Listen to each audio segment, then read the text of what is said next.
Once upon a time, in a land filled with spooky shadows and creaky old houses, lived a little ghost named Spooky. Now, you might think all ghosts love to go boo and rattle chains, but not Spooky. Spooky was, believe it or not, a little bit of a scaredy ghost.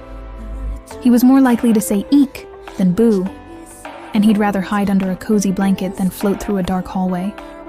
Spooky lived in a grand old mansion with a bunch of other spirits, and let me tell you, it was a wild place. There was one creature called the Hide-Behind. He was long and skinny, and could squish himself so flat he could hide behind a single blade of grass. The Hide-Behind loved to play hide-and-seek, but he played it to win, by gobbling up anyone who found him. Spooky always made sure to count to 100 very, very slowly, hoping someone else would find the Hide-Behind first. Then there were the Wraiths. Oh, the Wraiths were the cool kids of the ghost world. Every night, from midnight until the first hint of sunrise at 5 a.m., they played a game called soul catching. It was like tag, but way more intense. They would zip and zoom through the air, trying to tag unsuspecting wanderers. Spooky tried playing with them once.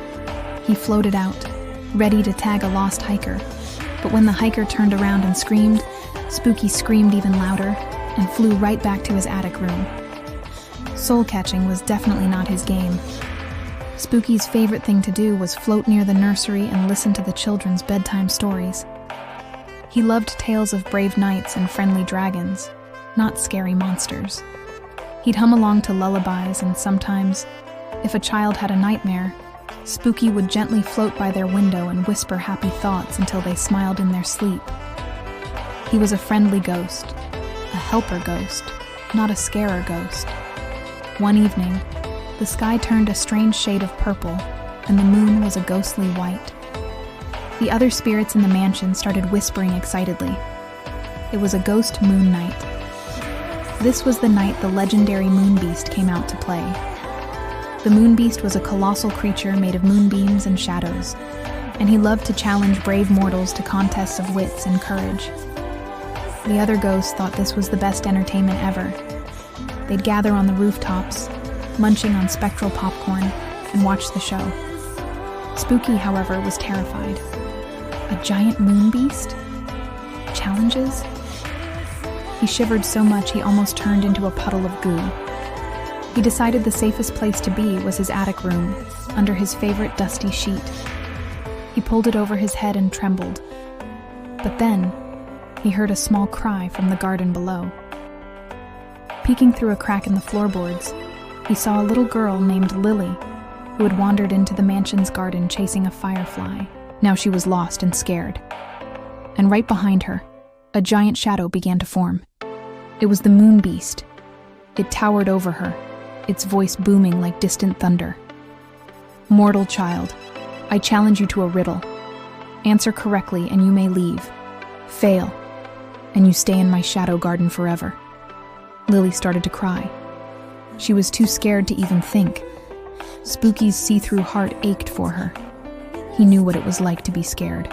He looked at the trembling little girl, then at the giant, intimidating moon beast. He wanted to hide. He really, really wanted to hide. But he couldn't let the moon beast scare Lily like that. Taking the deepest, ghostliest breath he could manage, Spooky flew down from the attic. He swooped right between Lily and the moon beast.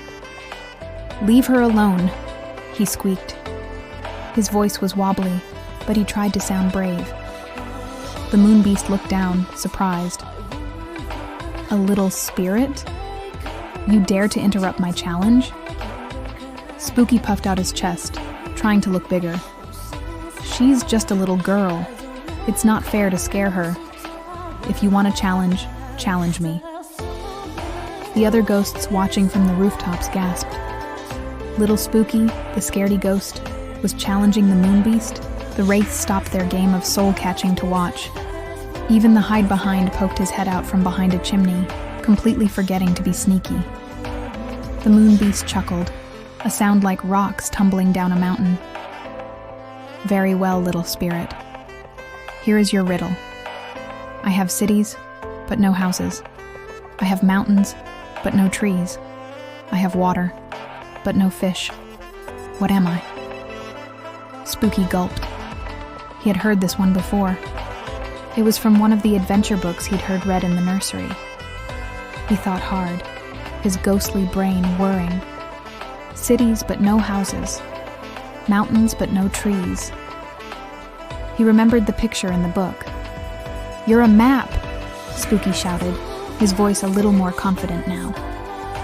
The moon beast's shadowy form flickered.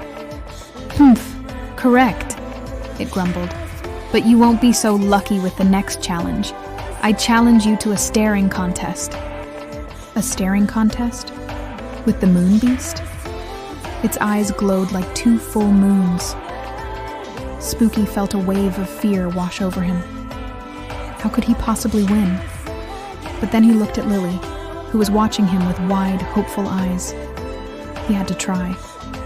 Spooky floated right up to the moon beast's face. He stared into those huge, glowing eyes. He stared and stared. His own ghostly eyes started to water.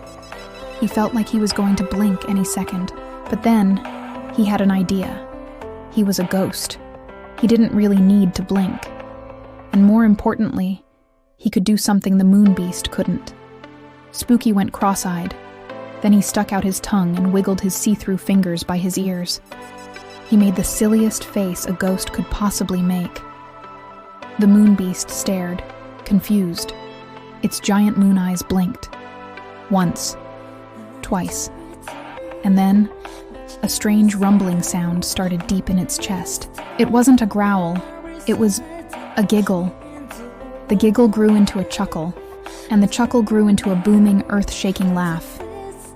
The moon beast laughed so hard that moonbeams shot out of its nose and it wobbled like a giant bowl of jelly.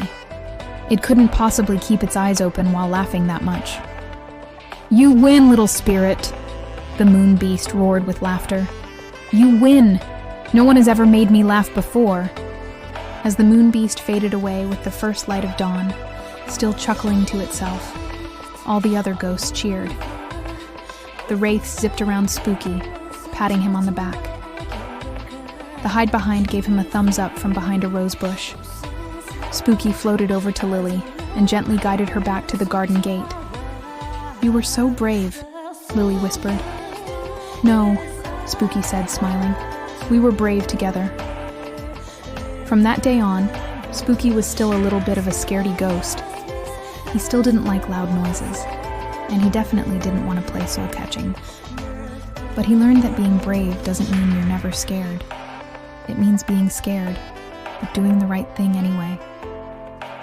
And sometimes, the bravest thing you can do is make a silly face and make a new friend laugh. The end. Thanks for watching our story today. If you liked hanging out with Spooky, hit that like button and subscribe so you don't miss our next adventure. See you next time.